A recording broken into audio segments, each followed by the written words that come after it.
The music stopped in my mind before it stopped in the speakers. My name is Michael Torres. 38 years old. Successful architect. I stood on that dance floor holding my hand out to my wife Catherine while her friends erupted in laughter. While she looked at me with contempt barely concealed by alcohol. While she said those words that echoed louder than any music, "I don't want to dance with you. I chose the wrong man." Her father, Richard, had heard it from across the room. I watched him process the insult, the public humiliation, the complete disrespect directed at his daughter's marriage. He stood up slowly, deliberately, like a man about to correct something fundamental. He walked toward us with an expression I'd never seen on his face before. Disappointment mixed with something colder. Something that suggested he understood something about his daughter that I was only beginning to comprehend. Richard grabbed Catherine's arm, not violently, just firmly, and pulled her close. Whispered something directly into her ear. Something that drained every ounce of color from her face. Something that made her look at me with an expression that shifted from contempt to pure panic. She nodded. Actually nodded, agreeing to whatever her father had just threatened or promised or revealed. Then Richard released her and walked back to his seat like nothing had happened. Like he hadn't just fundamentally altered the trajectory of his daughter's evening. Of her marriage. Of whatever came next. Catherine stood frozen on that dance floor, her hand still hovering near mine but no longer reaching for it. Her eyes were locked on me with a mixture of fear and something else I couldn't quite identify. In that moment, I understood. I was about to learn something that would change everything. Catherine didn't dance with me. Just excused herself and went to the bathroom, leaving me standing alone on that dance floor while her friends whispered and her father watched from his table with an expression of grim satisfaction. I waited exactly 4 minutes, then followed her to the hallway outside the restroom. She emerged looking like she'd been crying, her makeup smudged, her entire composure shattered. "What did your father say to you?" I asked quietly. Catherine's jaw clenched. "Nothing. He just reminded me of something I'd forgotten." "Which is?" She looked at me with eyes that suddenly seemed much older than her 35 years. "That he knows things about me. Things I've hidden from you.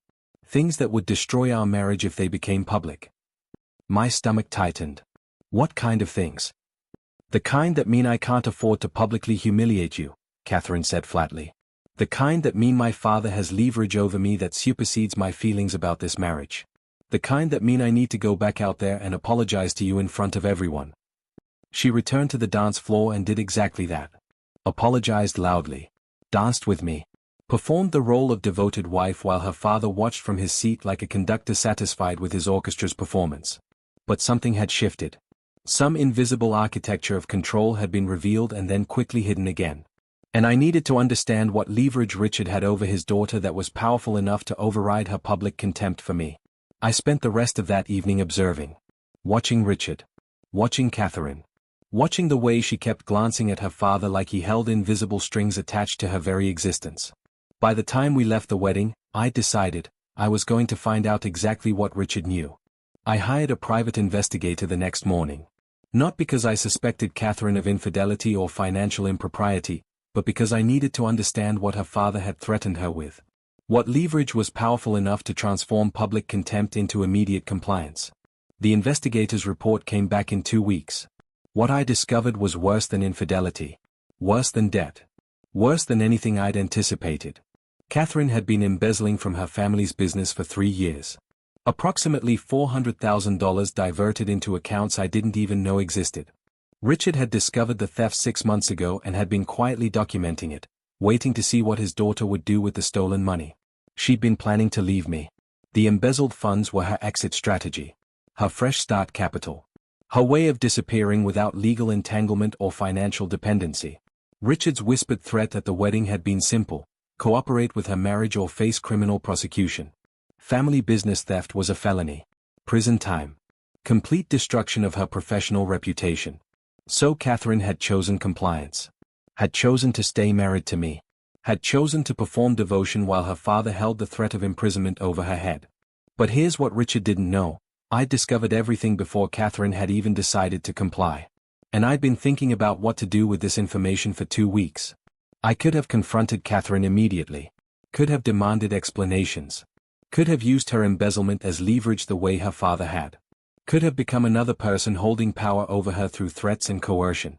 Instead, I decided something different. I decided to understand why she'd stolen from her own family in the first place. What had driven her to such desperation that she'd risk everything for escape. And understanding someone's desperation is far more powerful than simply exploiting it. I didn't confront Catherine about the embezzlement. Instead, I hired a family therapist and suggested we start couples counseling. Catherine was confused, we'd never discussed therapy before. But she agreed, probably relieved that I wasn't demanding explanations about the wedding incident. During our third session, I finally asked the question that mattered: are you happy in this marriage? Catherine looked at me like I'd asked something incomprehensible. What? Are you happy? I repeated. Not performing happiness. Not complying with your father's demands. Actually happy. She didn't answer immediately. Just sat there, understanding that honesty was suddenly being offered as an option instead of compliance being demanded. No, she said finally. I haven't been happy in years. I've been trapped. By your expectations. By my father's control. By my own inability to build a life separate from both of you.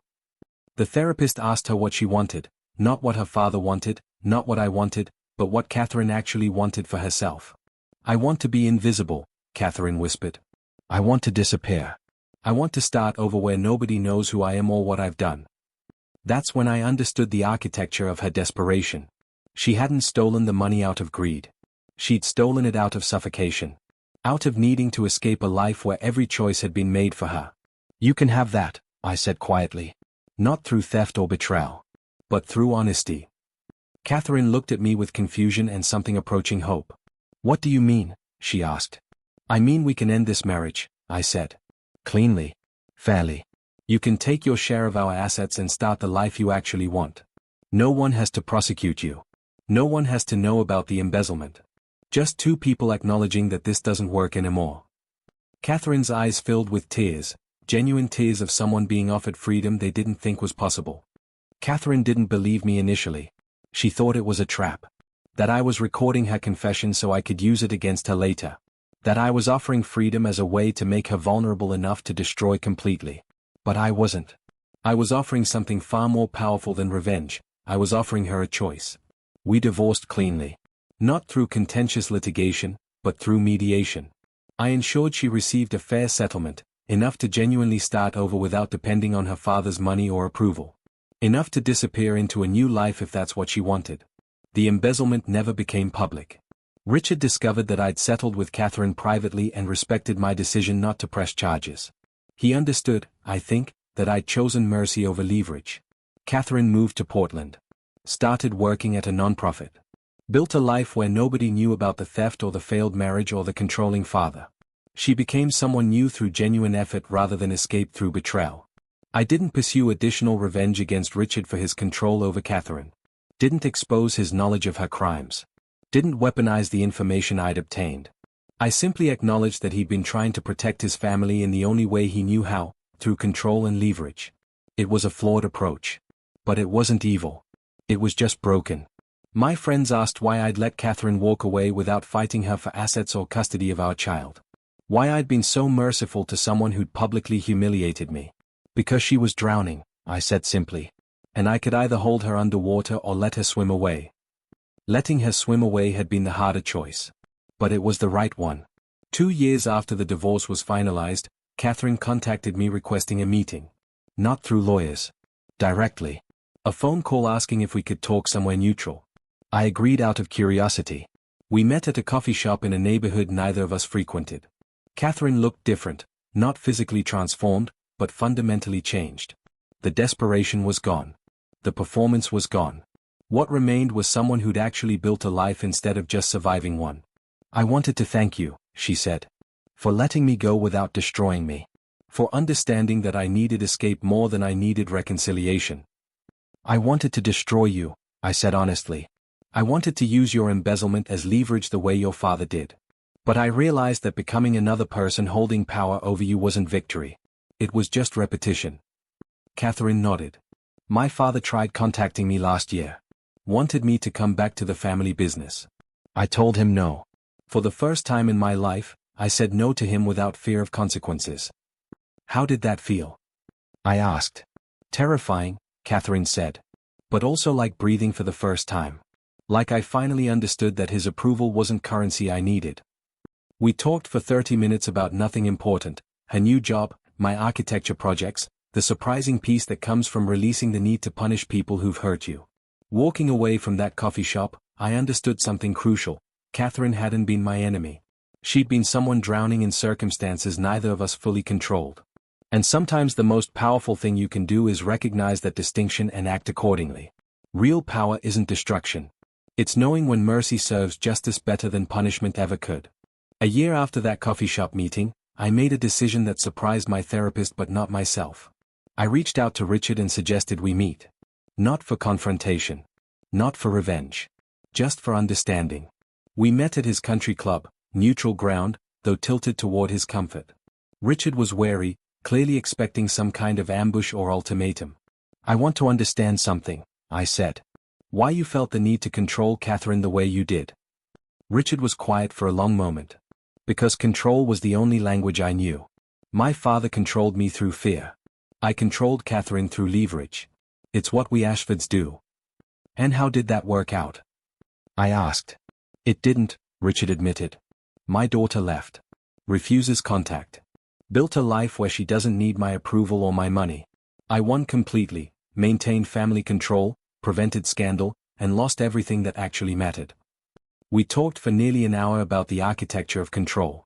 About how power built on fear inevitably collapses when the person being controlled finds an exit. About how Richard had inadvertently taught Catherine exactly what she needed to escape, the understanding that his leverage was temporary. I'm tired of being the kind of man who needs to control people to feel powerful, Richard said finally. But I don't know how to be anything else. You could start by letting Catherine rebuild her relationship with you on her own terms, I suggested. Not through demands. Not through leverage. Just by being her father instead of her warden. Richard nodded slowly. Do you think she'd ever forgive me? I don't know, I said. But offering forgiveness the opportunity to exist is different from demanding it. 3 months later, Catherine and her father had coffee. Not reconciliation. Just the beginning of understanding. Real power is knowing when to release control entirely. 3 years after the wedding incident, I encountered Catherine at an architecture exhibition showcasing non-profit community centers. She was there with her father, not out of obligation, but out of genuine choice. They saw me and approached together. Richard extended his hand first, a gesture of acknowledgement, not apology. Catherine smiled, not performance, but something genuine. I wanted to thank you, Catherine said. For understanding that I needed to leave. For not using my mistakes as leverage the way everyone else in my life had. I wanted to destroy you, I said honestly. I wanted to use your embezzlement as power the way your father did. But I realized that becoming another person holding control over you wasn't victory. It was just repetition of the same broken pattern. Catherine nodded. That's when I finally understood what freedom actually meant. Not escape through theft or betrayal. But freedom through someone choosing to release their grip instead of tightening it. Richard stood quietly, listening. Understanding perhaps for the first time what his daughter had needed all along, not control, but choice. We talked for 20 minutes about nothing important, Catherine's work at the nonprofit, the community centers she was helping design, the surprising peace that comes from releasing the need to punish people who've hurt you. Walking away from that conversation, I understood finally what the architecture of real power actually looks like. It's not in the leverage you hold or the control you maintain. It's in knowing when to release everything and trust that people will choose to stay because they want to, not because they have to. I'd survived public humiliation. I'd uncovered embezzlement and infidelity and control mechanisms. But the victory only meant something when I chose to release it and become someone capable of genuine compassion again. That choice was harder than any strategic move I'd ever made. And it was the only victory that actually mattered.